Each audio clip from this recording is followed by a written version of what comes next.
Silakan duduk saudara. Ya thank you juga PAW-nya luar biasa. Shalom Auke, gimana kabarnya? Halo Auke, gimana kabarnya? Luar biasa ya. Waduh luar biasa. Siapa yang percaya dan sepakat dengan saya bahwa ada masanya nanti bangku-bangku ini tidak ada yang kosong. Semua dipenuhi oleh jiwa-jiwa. Kasih tepuk tangan buat Allah kita. Yang sepakat lebih meriah lagi dong. Kasih tepuk tangan buat Allah kita. Ya, saudara, Auke masuk lebih dalam di dalam keintiman deep. Waktu kalian nyembah Tuhan, waktu kalian praise, lompat-lompat bagi Tuhan dan waktu firman. Kalau engkau masuk ke dalam kedalaman yang lebih dalam yaitu deep, dalam keintiman dengan Tuhan. Saya percaya tidak akan lama kok. Tempat ini akan dipenuhi oleh jiwa-jiwa. Kenapa? Karena di mana Yesus ditinggikan, salibnya itu ditegakkan, di situ akan menarik banyak orang datang. Katakan amin. Siapa yang percaya itu? Amin. Kasih tepuk tangan sekali lagi buat Allah kita.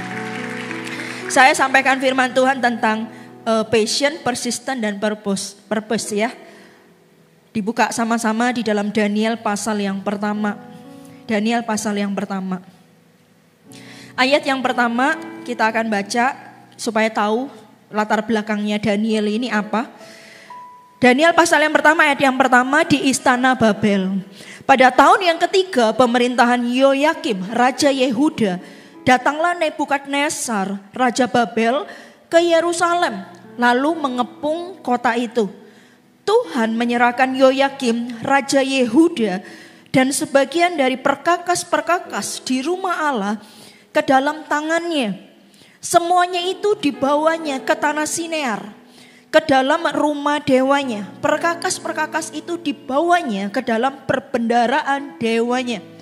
Jadi saudara, zaman itu Yerusalem itu punya raja namanya Yoyakim. Raja Yehuda namanya Yoyakim. Tapi seizin Tuhan Yoyakim ini kalah. Dan ketika kalah dari Nebukadnezar. Sehingga dikatakan begini, sebagian dari perkakas-perkakas di rumah Allah itu diserahkan kepada Nebukadnezar. Semuanya itu dibawa ke tanah Sinear, ke dalam rumah dewanya. Perkakas-perkakas itu dibawanya ke dalam perbendaharaan dewanya. Jadi sebagian perkakas-perkakas yang ada di rumah Tuhan itu dibawa pergi oleh Nebukadnezar. Lalu dibawa kemana? Dibawa ke rumah dewanya. Dijadikan perbendaharaan di sana. Saudara, dengar saya baik-baik. Sekarang itu yang terjadi. Ada sebagian perkakas-perkakas, ada sebagian bukan nilai sih, tapi ada sebagian hal-hal yang luar biasa yang seharusnya itu miliknya rumah Tuhan, tetapi sekarang itu ada di luar sana. Orang-orang yang kreatif, orang-orang yang hebat, orang-orang yang berpotensi, orang-orang yang luar biasa itu harusnya ada di rumah Tuhan. Tapi lihat sekarang, orang itu masih ada di luar sana. Ada banyak orang musisi hebat, pemain gitar handal, pemain drum handal gitu ya, pemain keyboard handal, orang-orang desainer handal, orang-orang mereka itu malah hidupnya dalam dosa. Itu yang dikatakan bahwa perkakas itu sekarang ada di Nebukadnezar. Itu ada di dunia, itu ada bukan lagi harusnya tinggal di rumah Tuhan, tetapi ada di tanah Sinear, ada di dunia sekuler. Bahkan orang-orang itu masih hidup di dalam dosa, saudara. Nah, saudara, itu yang terjadi pada zaman itu. Harusnya itu kita rebut kembali untuk masukkan ke rumah Tuhan, karena sesungguhnya orang-orang itu adalah milik Tuhan. Harusnya orang-orang itu tinggal di rumah Tuhan. Dan ini yang terjadi. Ini yang terjadi. Jadi pada waktu itu kan ini kalah perang nih. Jadi Yoyakim ini Raja Yehuda yang di Yerusalem ini kalah perang. Sehingga sebagian perkakas dari rumah Tuhan ini dipindahkan oleh Nebukadnezar. Karena orang perang zaman dulu.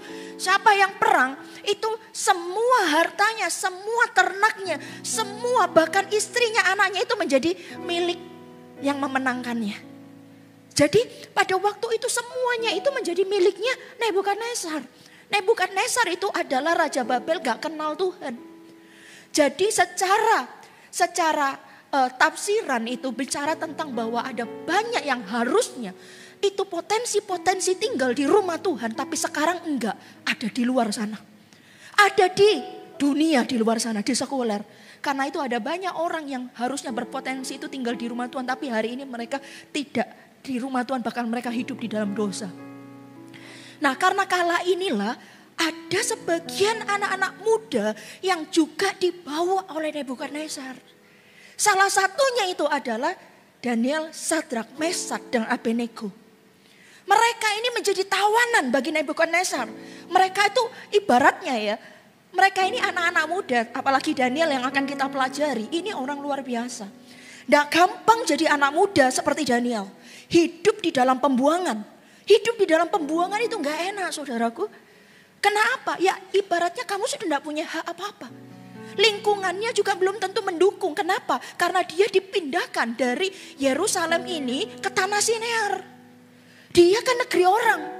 Yang mana notabene sekelilingnya belum tentu mendukung dia. Ya pasti belum tentu. Dia ini dari sebagian anak-anak muda. Coba kita baca selanjutnya, coba kita lihat. Lalu raja bertitah kepada Aspenas, kepala istananya, untuk membawa beberapa orang Israel, lihat ini, yang berasal dari keturunan raja dan dari kaum bangsawan, yakni orang-orang muda yang tidak ada sesuatu celah, yang berperawakan baik, yang memahami, dengar baik-baik, orang sekuler, orang dunia itu dia itu mengakui bahwa orang Kristen, orang yang punya Tuhan, orang yang sungguh-sungguh di dalam Tuhan itu hidupnya berbeda. Halo, katakan amin. Ngapain ini Nebukadnezar nyuruh Aspenas untuk cari orang model begitu? Harusnya kita sebagai anak-anak Tuhan, value kita, nilai kita itu sangat berbeda sama dunia. Mereka tuh tertarik sama kita. Harusnya gak perlu kan cari orang yang kayak gitu. Kenapa dia perlu cari orang kayak gitu? Berarti dia tahu orang yang punya ciri-ciri seperti ini punya value yang berbeda. Lihat dikatakan, cari katanya orang muda. Yang tidak ada sesuatu celah. Orang kalau tidak punya celah itu punya value itu. Orang itu. Dan dikatakan bukan orang tua loh yang dicari. Anak muda. Dikatakan anak muda yang tidak ada celah. Yang berperawakan baik. Berarti tubuh kita ini juga perlu dijaga loh saudaraku. Memang bukan faktor terpenting pemakaian Tuhan. Tapi Tuhan melihat hati, manusia melihat apa yang tampak di depan mata. Jadi ternyata tubuh kita itu juga kita perlu jaga. Bukan cuman roh kita atau jiwa kita atau hati kita. Ternyata dicari, suruh cari perawakannya baik katanya. Lalu apa lagi? Yang memahami berbagai-bagai hikmat. Berpengetahuan banyak. Dan yang mempunyai pengertian. Loh kok enggak cari aja di bangsanya sendiri? Kenapa enggak cari di Babel aja?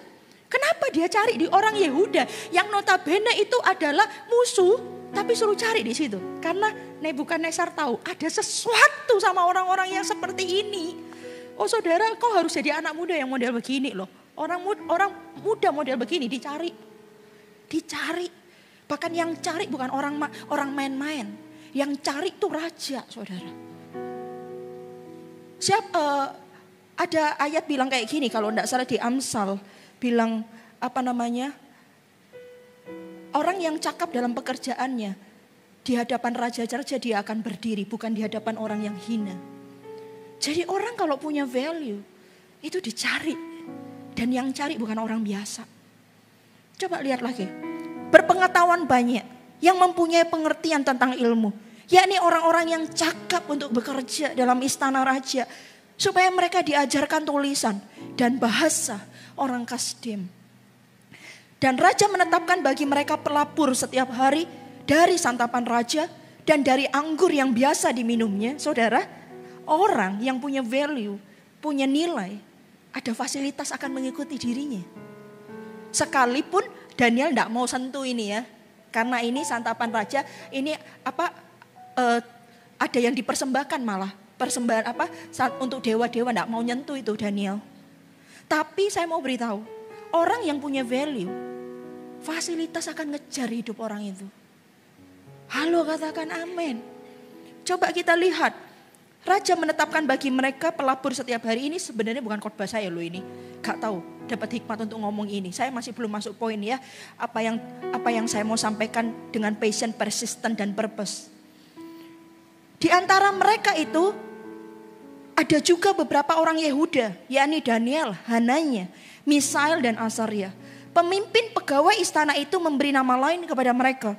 Daniel dinamai Belsasar, Hananya dinamai Sadrak, Misael dinamai Mesak, dan Asaria dinamai Abednego. Daniel berketetapan untuk tidak menajiskan dirinya dengan santapan raja dan dengan anggur yang biasa diminum raja. Dimintanya kepada pemimpin pegawai istana itu supaya ia tak usah menajiskan dirinya. Maka Allah mengaruniakan kepada Daniel kasih dan sayang dari pemimpin pegawai istana itu. Orang yang punya value, penyertaan Tuhan itu ada dalam hidup orang itu. Tetapi berkatalah pemimpin pegawai istana itu kepada Daniel, aku takut kalau tuanku raja yang telah menetapkan makanan dan minumanmu berpendapat bahwa kamu melihatnya, kamu kelihatan kurang sehat daripada orang-orang muda yang sebaya dengan kamu. Sehingga aku dianggap bersalah. Sehingga karena aku dianggap bersalah oleh raja. Kemudian berkatalah Daniel kepada penjenang yang telah diangkat oleh pemimpin pegawai istana itu untuk mengawasi Daniel, Hananya, Misael dan Asaria.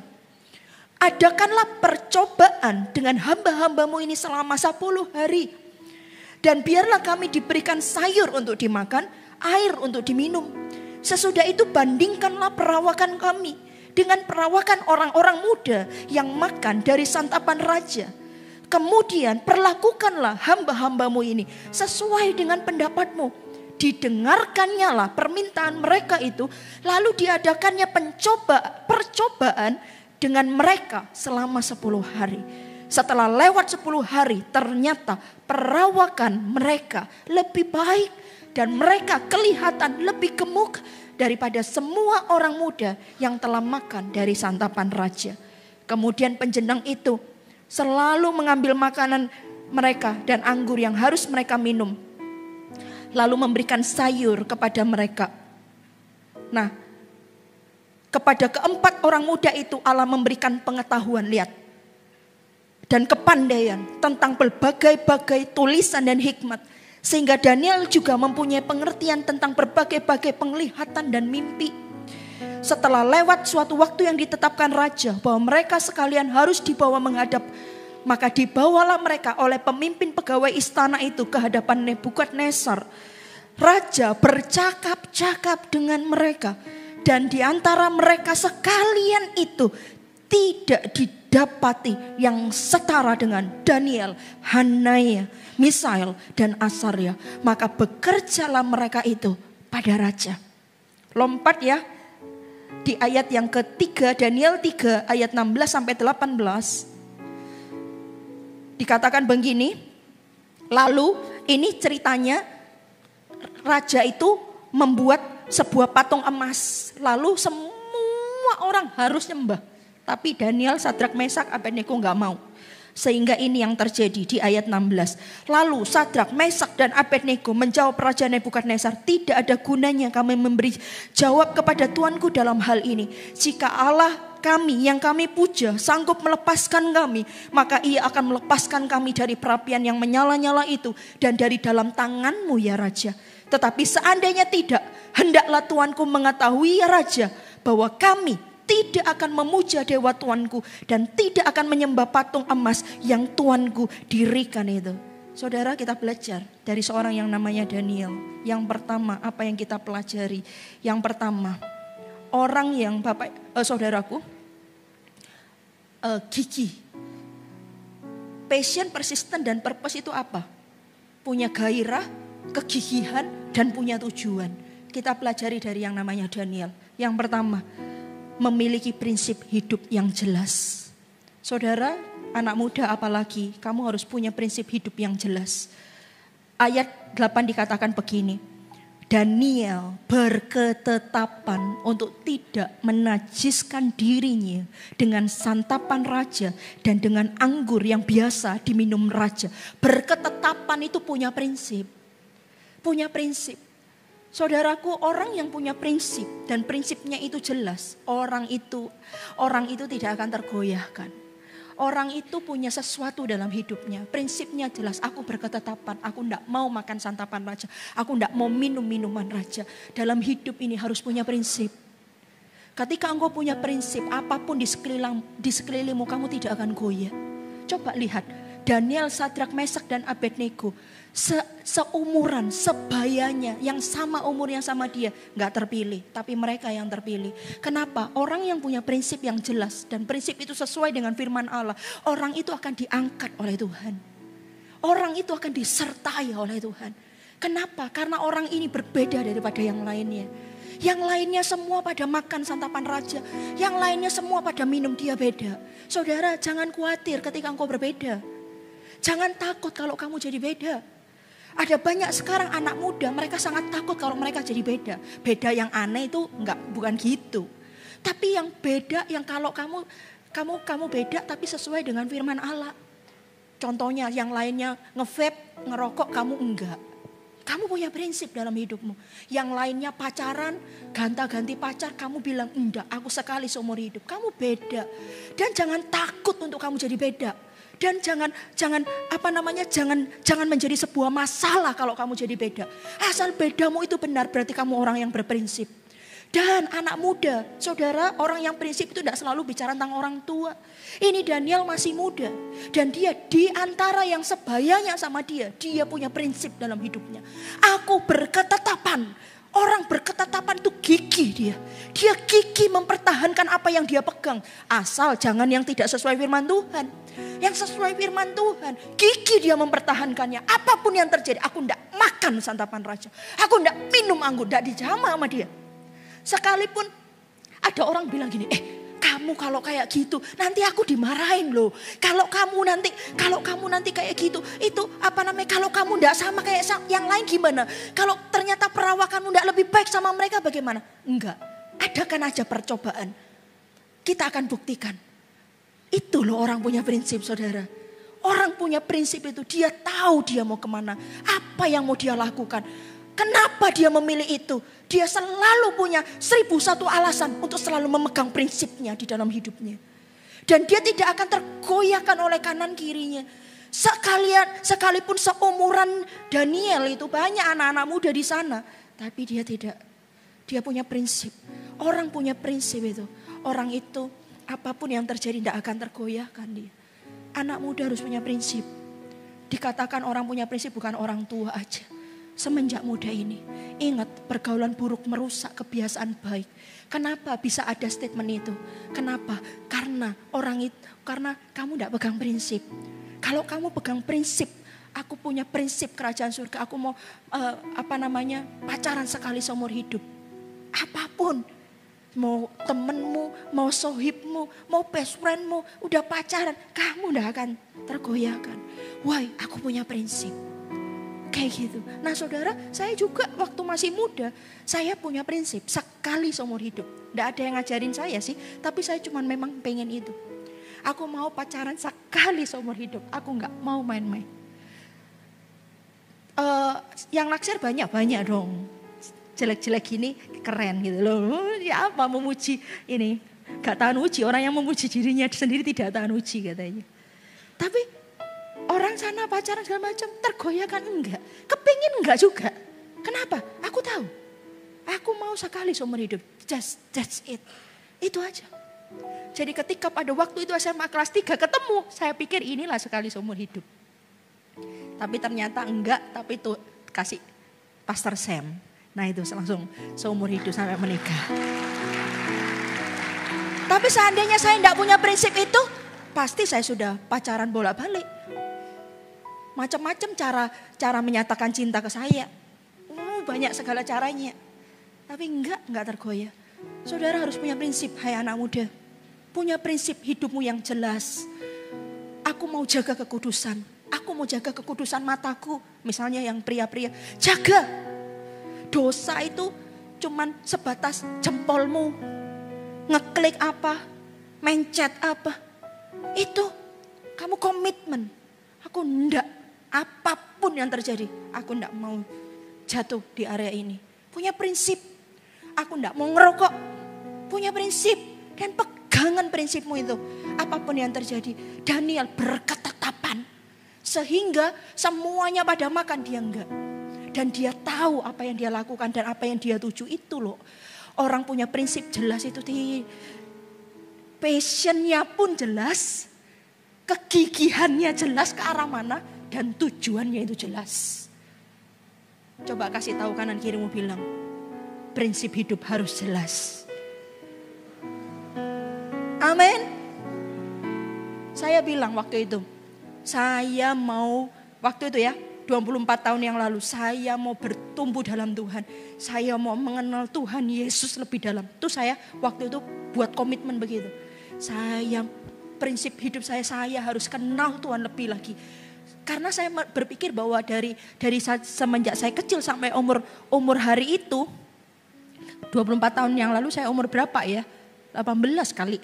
Nah itu saya merasa saya belum kenal Tuhan Yesus sungguh-sungguh. Sehingga saya itu berketetapan, aku mau kenal Tuhan Yesus lebih sungguh lagi. Sampai benar-benar gak tergoyahkan. Setiap malam mau kerja dari pagi, bangun jam 4:30 kerja, itu pulang kerja 4:30 bangun ya. Itu saya turun 13 kilo dalam 4 bulan. Itu gak usah diet saudara. Kenapa? Karena capek badannya. Bangun 4:30, setengah 6 sudah dijemput untuk kerja. Itu kerja sama kuliah, pulang sampai di kos-kosan 5:30, kuliahnya jam 6. Mandi sebentar langsung lari ke kuliah. Setelah itu selesai kuliah jam 9:30 sampai jam 10. Sampai situ masak gitu ya, makan malam. Puji Tuhan itu anugerah, makan malam gak gemuk. Sekarang minum air aja gemuk saudara ya. Makan malam itu setiap malam jam 10 itu. Setelah itu selesai 10:30 doa saat teduh sampai 1:30. Bayangkan 1:30, 4:30 udah bangun. Tidur berapa jam? 4 bulan. Karena 4 bulan itu saya kerja sebagai part time. 4 bulan itu. Tapi tidak tergoyahkan. Saya terus tidak terkurangi. Baca Alkitab di sela-sela kerja ada break. Baca Alkitab. Itu makan Alkitab tuh ngerti enggak ngerti tak makan terus. Baca terus. Punya prinsip aku kenal Tuhan Yesus. Lebih dalam seperti sebelum-belumnya gitu. Aduh, banyak godaan. Udahlah inilah ini. No, aku tetap. Sampai sekarang. Punya prinsip yang jelas dalam hidup ini. Katakan amin. Yang kedua, apa yang kita pelajari di ayat yang ke-10 dikatakan begini. Tetapi berkatalah pemimpin pegawai istana itu kepada Daniel. Aku takut. Kalau tuanku raja yang telah menetapkan makanan dan minumanmu berpendapat bahwa kamu kelihatan kurang sehat daripada orang-orang muda yang lain yang sebaya dengan kamu. Sehingga karena kamu aku dianggap bersalah oleh raja. Saudara, ini yang ngomong itu adalah tanda kutip. Itu adalah orang yang dipilih oleh Nebukadnezar untuk ngurusin anak-anak muda ini. Berarti perkataannya dia adalah perkataan raja juga. Apa yang dilakukan dia itu adalah perintahnya raja. Jangan cuma baca begini gampang. Ketika pada waktu coba kalian bayangkan. Waktu orang itu ngomong kepada Daniel. Harusnya tidak mudah bagi seorang Daniel. Pilihannya itu antara ini raja loh yang ngomong. Ini pilihannya antara ini aku melakukan perintah raja atau aku tetap dengan prinsipku. Saudara, yang kedua. Melihat kesukaran atau ketidakidealan sebagai kesempatan untuk berbuah. Apa yang terjadi? Apa sih Daniel memilih? Coba lakukan percobaan 10 hari ke depan.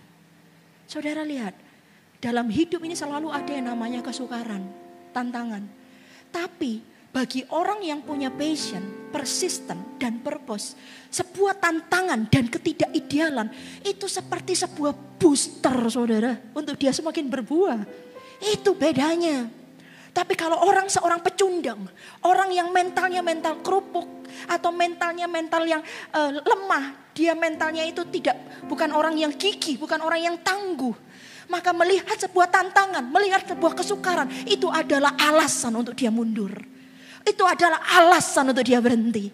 Itu adalah alasan untuk dia putar haluan. Tidak bagi orang yang punya passion, persisten, dan purpose. Ketika dia melihat sebuah tantangan, dia melihat ketidakidealan, sebuah tantangan, masalah, tekanan, pressure, itu menjadi sebuah booster bagi dia untuk dia berbuah. Itu bedanya. Sekarang kita mau jadi anak muda yang model apa? Hari itu yang dihadapi Daniel itu tidak mudah, saudara. Yang pertama, dia ada di sebuah pembuangan. Di sebuah pembuangan itu kan bukan tempat yang ideal. Namanya dibuang. Namanya dibuang masa ideal, saudara. Tidak ideal. Kita belum tahu juga gimana situasi kondisi di sana. Karena dia ini ibaratnya zaman dulu kalau dia itu dan dia kalah perang. Itu tanda kutip menjadi budak. Menjadi budak bagi yang memerang, bagi yang menang. Hari itu dia ada di pembuangan, saudara. Entah tidak disebutkan apakah dia di karantina. Apakah dia ngalamin apa. Tapi yang pasti dia di tempat yang tidak ideal. Dia di tempat yang tidak sempurna. Dia di tempat yang dia pikir ini bukan yang aku harapkan, mana ada. Dia maunya ya tetap tinggal di Yerusalem dong. Di negaranya sendiri. Di kotanya mungkin sama keluarganya. Tapi dia ngalami itu. Dan ketika itu pun loh, dia masih pegang prinsip hidupnya. Dan bukan cuman itu, ketika ada tantangan, orang ini bilang, ini kan utusannya Nebukadnezar. Untuk memastikan semua anak muda ini yang sudah dipilih oleh Nebukadnezar makan seperti yang diminta oleh Nebukadnezar, minum seperti yang disuruh sama Nebukadnezar, bahkan mungkin menunya sudah diatur segala macam. Nebukadnezar sudah punya bayangan buat anak-anak muda itu, tapi tiba-tiba diinterupsi sama Daniel. Aku nggak mau makan itu, aku nggak mau minum itu. Ini pegawainya ngomong, aku takut loh. Saudara, udah gampang. Pilihan yang terbaik adalah, iya ya. Kalau misalnya kita tidak bisa lihat apa yang dibalik ini semua, kita bisa bilang, kasihan juga orang ini ya. Ya sudahlah, aku tak makan aja, tak minum aja. Aku kasihan sama orang ini. Saudara, enggak gitu. Karena Daniel tahu dia sedang berurusan bukan dengan Nebukadnezar, bukan dengan suruhan Nebukadnezar, tapi dia langsung berurusan dengan Tuhan.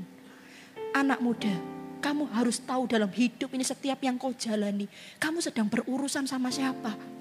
Karena di balik itu semua, saya percaya ada tangan Tuhan. Contoh, anak muda, apakah kamu kerja sekarang? Kalau kamu Youth dan kamu sudah bekerja, kamu kerjanya sudah excellent enggak? Kamu kerjanya sudah maksimal enggak? Sama seperti Daniel ini. Sehingga kamu dicari sama bosmu.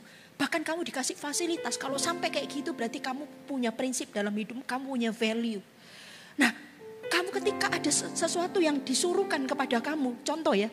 Misalnya ada atasanmu, manajermu bilang, oke, kerjakan ini segala macam. Tapi kamu malas-malesan, kamu asal-asalan. Kamu orangnya cuma nganggap remeh segala macam. Kamu gak ngerti. Kamu tidak sedang berurusan dengan manajermu aja. Tapi kamu sedang berurusan dengan yang punya perusahaan itu. Gak heran orang-orang kayak gitu gak dipakai.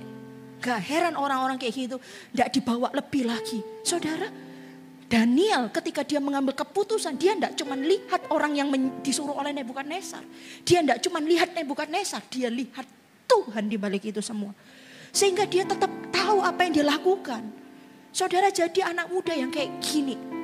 Sehingga kalau kamu gigih, kamu tangguh, kamu punya passion, kamu punya persisten, kamu punya purpose. Melihat tantangan, lihat kesukaran, itu bukan menjadi sebuah penghalang, tapi menjadi boostermu itu. Untuk kamu berbuah lebih lebat lagi. Saudara, orang kayak gini. Tuhan jadikan aku orang yang sabar. Gimana cara Tuhan membuat kita jadi sabar? Langsung diperhadapkan di sebuah situasi dan kondisi yang membuat kita marah. Betul enggak? Yang membuat kita terpancing untuk rasanya mau hajar orang ini. Itu. Ketika kita doa minta sabar, langsung diperhadapkan pada situasi dan kondisi yang membuat kita tuh jadi enggak sabar.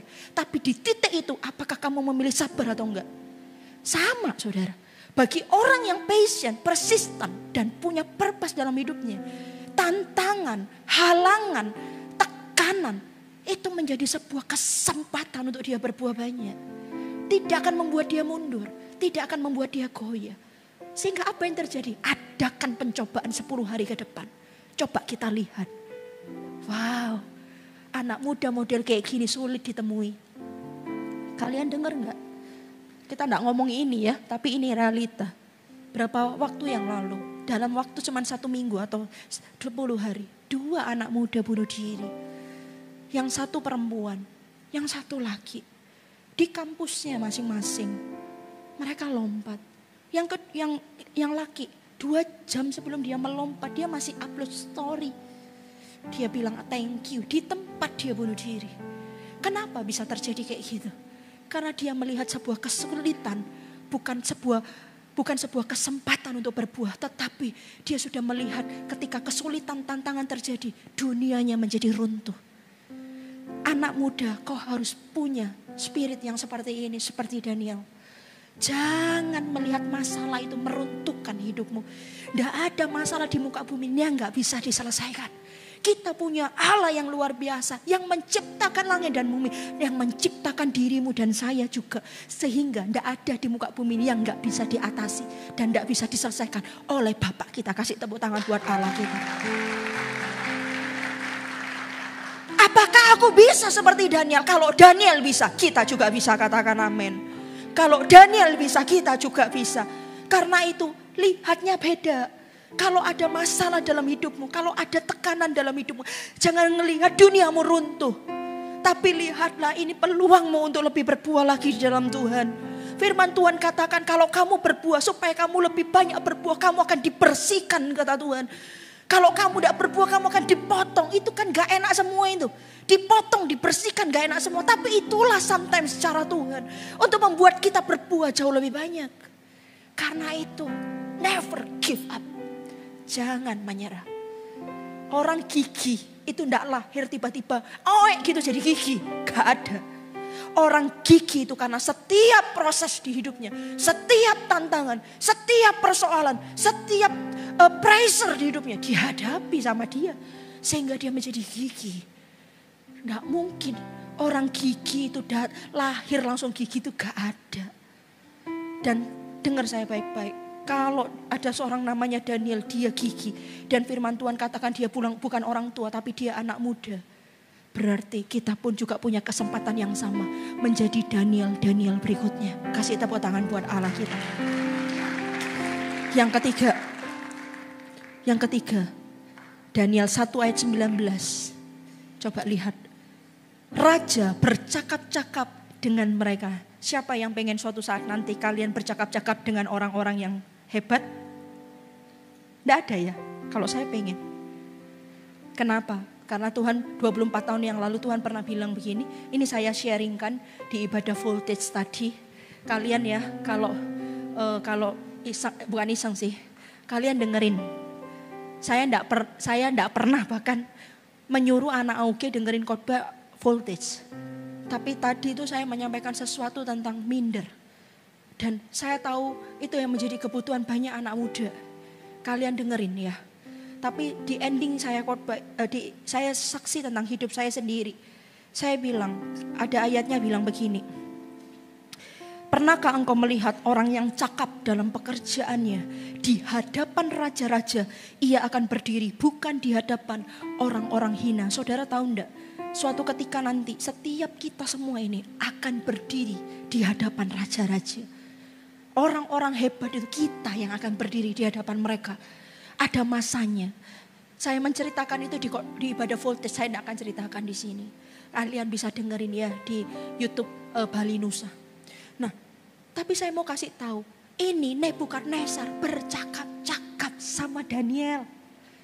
Daniel, Sadrak, Mesak dan Abednego bercakap-cakap. Seorang raja dan Nebukadnezar pada zaman itu raja yang perkasa, saudara. Dia itu punya Babel. Babel itu pemerintahan yang sangat berkuasa pada zaman itu. Jadi ini orang hebat, saudara. Tapi hebatnya bukan di dalam Tuhan. Tapi orang-orang itu mengakui orang ini raja yang luar biasa gitu. Dan raja itu ngajak omong Daniel, Sadrak, Mesak, Abednego. Raja bercakap-cakap dengan mereka. Dan di antara mereka sekalian itu tidak, lihat. Semua orang bisa punya kesempatan, tapi tidak semua orang punya, bukan kesempatan. Semua orang itu Gini loh, semua orang dipanggil tapi sedikit yang dipilih. Nah ini sama. Anak muda itu banyak yang diajak omong, tapi sedikit yang dipilih. Saya mau kasih tahu, jadi anak muda itu jangan cuman puas sampai di level dipanggil. Kamu harus jadi anak muda yang dipilih. Karena banyak yang dipanggil tapi sedikit yang dipilih. Nah ini sama. Raja bercakap-cakap dengan mereka. Dan di antara mereka sekalian, jadi yang dipanggil banyak, diajak omong sama Nebukadnezar. Tapi di antara mereka sekalian itu tidak didapati yang setara dengan Daniel, Hananya, Misael, dan Azaria.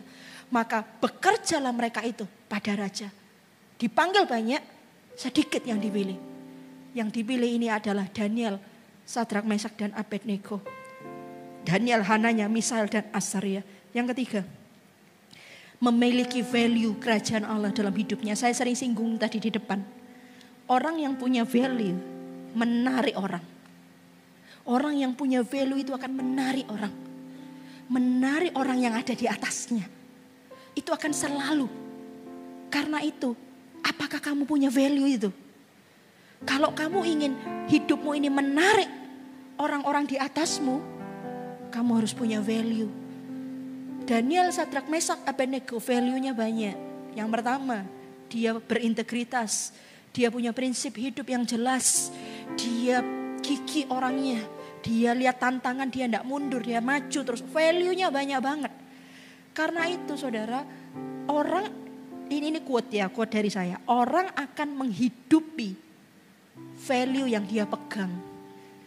Kalau kamu orang yang punya value, saudara, kamu akan dicari orang. Dan yang mencarimu itu bukan orang sebelahmu, bukan orang di bawahmu. Tapi yang mencarimu adalah orang yang ada di atasmu. Dan kalau kita punya value, dicari orang yang ada di atasmu. Karena cuma orang yang ada di atasmu yang bisa membawa engkau ke atas. Seorang pendaki, kita sama-sama mendaki gunung. Ayo kita bayangkan, saya mendaki gunung, kalian juga. Kita mendaki gunung kan. Lalu saya ini lebih cepat mendakinya daripada kalian. Saya ini sudah beberapa langkah ke depan. Nih bayangkan kita naik gunung. Kita sama-sama ini naik gunung. Lalu bagaimana supaya kamu bisa ke tempat saya yang lebih tinggi daripadamu? Tentunya saya yang bawa kamu ke sana. Saya yang bisa bawa. Tidak mungkin orang yang di bawahmu. Misalnya ada lagi orang ketiga. Masih di bawahmu dia. Kamu di tengah. Saya ada di atas. Kalian ada satu orang lagi di bawah. Tidak mungkin. Kamu mau naik lebih tinggi. Kamu nggak mungkin bisa minta. Bukan tidak mungkin bisa. Kamu tidak akan minta tolong orang yang ada di bawahmu. Itu penurunan bukan peningkatan.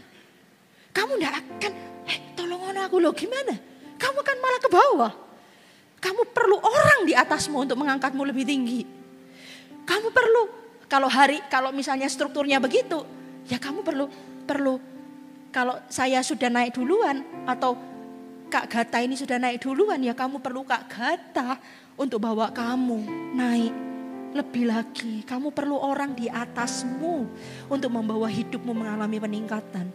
Dan orang yang dicari oleh orang yang ada di atasnya itu adalah orang yang punya value. Nebukadnezar cakap-cakap sama Daniel, Sadrak, Mesak, Abednego. Semua dia cakap-cakap. Dia ngomong. Saya membayangkan, saya nggak tahu itu berapa anak muda. Anggaplah segini. Luar biasa ya. Dia ajak omong. Cuman pasti tidak mungkin 1 jam setiap orang. Perlu berapa jam? Paling 2 menit, 3 menit atau 5 menit satu orang. Ini aja udah berapa? Banyak banget. Orang ya, dari perkataannya loh, kita sudah tahu orang itu kayak apa. Dari perkataannya, dari cara dia bersikap. Makanya firman Tuhan katakan cari perawakan yang baik. Karena orang hebat itu tidak perlu nunggu berlama-lama ngomong sama kita atau duduk sama kita. Cuman berapa menit dia sudah tahu kita ini punya value apa enggak. Trust it, percayalah saya. Percayalah saya. Orang itu tidak perlu lama-lama. Orang kalau sudah di atas tuh ya, dia tidak perlu ngomong sama kita lama-lama. Dia sudah tahu. Makanya dicari yang berperawakan baik.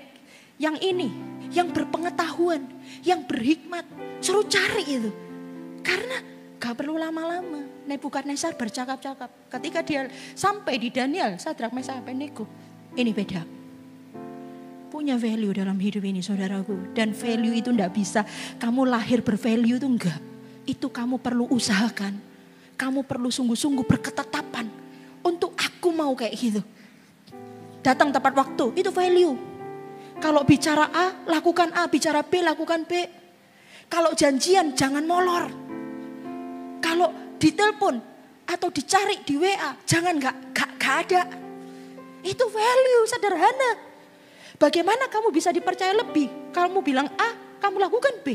Kamu bilang B, kamu lakukan C. Itu value. Hal sederhana. Dengar saya baik-baik. Value itu tidak dilahirkan, tapi itu dijadikan. Value itu harus dipupuk. Kita harus memupuknya setiap hari. Saya ceritain. Ini waktu saya udah habis gak ya? Masih more gak? Oh enggak more ya, udah selesai berarti. Saya ingat, saya pertama kali full time. Hari pertama full time. Setelah itu, saya itu sebelumnya, malamnya itu saya dititipin kunci sama full timer yang sebelumnya. Full timer yang lebih lama, saya panggil dia tuh Cece. Lan, bawa ini kunci buat besok di kantor. Ya, siap. Tak bawa itu kunci. Besok. Itu kan malam kan. Lah, lalu besok pagi saya bangun siap-siap mau ngantor for the first time jadi full timer. Ngantornya itu di Surabaya Pusat, saya kos-kosannya di Surabaya Selatan. Saya tidak punya kendaraan jadi saya naik bis. Karena itu 1,5 jam sebelumnya, jam kantornya jam berapa, waktu itu jam 8.30, saya itu jam 7 udah berangkat. Nah mau telat dong kerja pertama kali. Malah kalau perlu 6:30 kalau gak salah. Pokoknya saya gak mau telat. Nah sama Cece ini. Ayo Lan tak temenin. Saya kan juga gak tahu jalan. Mau bis yang nomor berapa juga. Akhirnya saya ingat tuh. Jalan kaki keluar dari kos-kosan. Jauh itu. Waduh pokoknya jauh dah. Sampai di jalan besar nunggulah bis. Bisnya belum lewat. Cece ini bilang. Lan. Kuncinya dibawa. Mateng aku. Gak bisa aja. Aduh mateng aku. Langsung Cece. Wah. Cece bilang. Aduh. Saya bilang. Aduh. Sorry aku lupa bawa. Mateng aku di dalam hati saya bilang. Langsung Cece bilang ini. Kok bisa kamu itu lupa? Kan sudah tak pesan nih tadi malam. Suruh bawa. Iya. Sorry. Aku lupa. Beneran aku lupa. Tahu enggak? Naik bis. Sampai di kantor. Cece ini diem terus. Cece ini bilang. Lan, lihatan. Aku gak bisa kerja. Gara-gara kamu lupa kunci. Aku gak bisa kerja loh. Gak bisa ngapa-ngapain. Semua berkasku itu ada di lemari itu. Dan segala macam. Waduh. Saudara dengar saya baik-baik. Itu sekali seumur hidup saya. Untuk saya, makanya dari semenjak hari itu saya selalu bilang gini. Tidak boleh ada kata lupa di dalam kamus hidupku. Karena lupaku itu menyusahkan orang lain. Itu saya gak pernah lupa itu saudara. Makanya sekarang ini kok tambah tua kok tambah lupaan ya. Saya agak jujur. Makanya saya perlu sekretaris. Dan sekalian saya bilang tolong kasih tahu Feby. Tolong kasih tahu Cynthia. Ini sekretaris saya. Karena saya sudah operasi 4 kali. Katanya orang kalau sudah operasi 4 kali. Itu ada hal-hal memori di hidupnya itu lupa. Memang sungguhan. Pastor Sam lebih ingat. Memori jauh, memori pendek lebih ingat. Saya jauh lebih lupaan. Apalagi baru selesai operasi empedu ini. Tapi saudara dari semenjak itu langsung saya punya prinsip. Tidak boleh ada kata lupa di dalam kamus hidup saya. Semenjak hari itu. Karena saya ingat sepanjang hari itu Cece itu gak bisa kerja. Gara-gara saya. Saudara dari situ saya gak pernah lupa. Saya catat. Pemimpin bilang apa, saya ini kan terbatas, saya catat, oh mintanya ini, oh mintanya ini, oh mintanya, saya catat. Lalu saya ingat kerjaan saya apa, ini saya tulis saat ini permintaan pemimpinku, ini sih aku harus lakukan, ini. Saya catat semenjak hari itu, saya catat semuanya. Sungguh loh ini, saya gak bohong, tapi saya gak pernah miss. Saya ini micromanagement, hal-hal kecil saya ingat. Hal-hal kecil saya itu aware di area itu. Bagaimana itu bisa terjadi? Enggak terbentuk dalam ketika saya lahir. Ada banyak hal dalam hidup saya yang terjadi. Karena itu saya bilang value hidup orang itu tidak dilahirkan. Itu dijadikan, saudaraku. Itu dijadikan.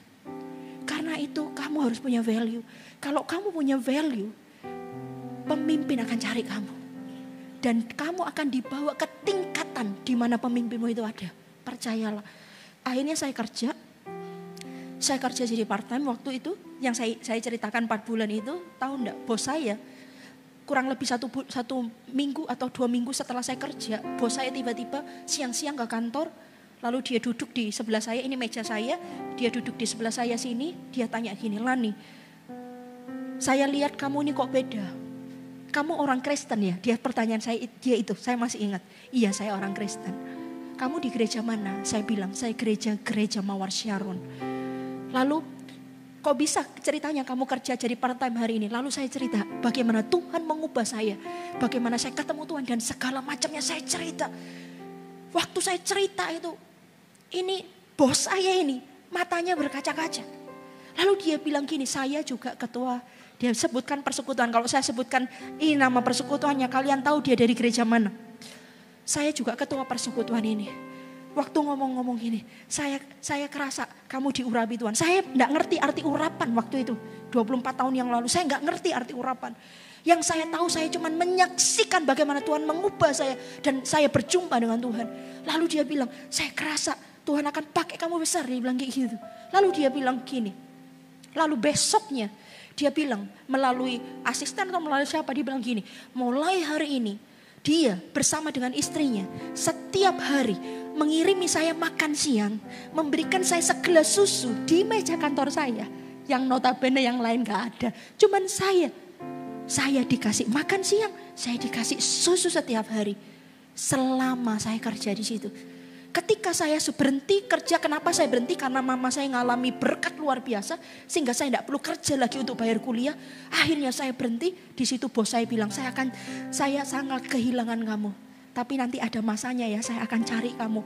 Tuh, saya pengen dengar bahwa Tuhan pakai kamu luar biasa. Saudara, kalau orang punya value, orang akan fasilitas semuanya itu akan dikasih dalam hidup kita. Kita akan dibawa di mana pemimpin orang yang ada di atas kita itu berada. Karena itu punya value. Anak muda, jangan jadi anak muda rata-rata. Ini Daniel, Sadrak, Mesak, Abednego, dia bukan anak muda biasa. Tidak rata-rata, dia anak muda yang beda dari yang lainnya. Yang keempat, yang terakhir di Daniel 3 ayat 16 sampai 18. Tidak ada gunanya kami memberi jawab kepada Tuanku dalam hal ini. Allah yang kami puja sanggup melepaskan kami. Maka ia akan melepaskan kami dari perapian yang menyala-nyala itu. Dia tidak mau menyembah patung emas yang dibuat Nebukadnezar. Wah, ini langsung head to head nih. Head to head sama Raja Nebukadnezar. Tidak, kami tetap pegang prinsip. Kami hidup benar. Kami cuma menyembah Yesus. Kami tidak mau menyembah patungmu. Yang keempat, tidak goyah imannya. Saudara, dalam hidup ini, musuh terbesar kita itu cuma 2. Yang pertama, diri kita sendiri. Dan yang kedua adalah roh jahat. Kenapa kok tak bilang roh jahat nomor 2? Karena roh jahat itu sudah dikalahkan di bawah kaki Tuhan. Jadi harusnya roh jahat itu tidak punya sengat dalam hidup kita. Tapi yang membuat kita tidak masuk dalam rencana Tuhan bukan roh jahat yang terutama. Tapi diri kita sendiri. Karena kita tidak pegang prinsip. Karena kita ikut arus dunia. Kita tidak jadi beda. Tapi dalam dunia yang kacau ini dan dunia yang gelap ini, jadilah anak muda yang tidak goyah imannya apapun yang terjadi. Jangan jual hak kesulunganmu dengan semangkok kacang merah. Katakan amin. Saya undang semua bangkit berdiri. Haleluya.